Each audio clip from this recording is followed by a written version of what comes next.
Howdy everybody, Steve here, KM9G, and it must be firmware week. We have a new firmware out from ICOM for the IC705. Let's dig right into what's going on in that firmware. This is version 1.30 of the 705 firmware. It came out on October 13th, 2022, which is not that long ago. There are a couple of new features that are listed right here. Well, not really new features, but just some changes to some existing features. There is a much prettier way to look at this than this list here on the page. If we go and we scroll down to the bottom of the page, there is a manual download page. This would be the manual for the firmware, as opposed to the manual for the radio. And then we come over here and there is firmware update information. And I have to agree to download the PDF to read it. And then here we are.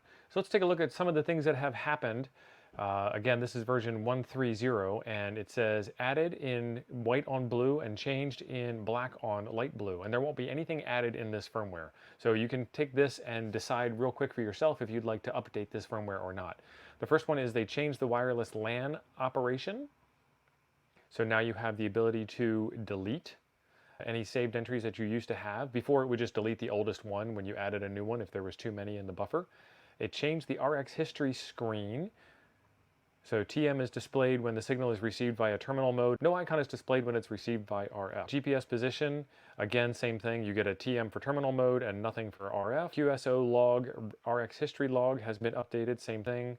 And voice recorder has been updated in the same way. They changed the CIV command. So now you can do a call sign setting over CIV. The next thing down is version 1.20, which is quite a few versions ago at this point. And there were some things that were added there, but likely you already have those. So the big changes are to telling you which signal path your different signals have come through, whether it's terminal mode or via RF.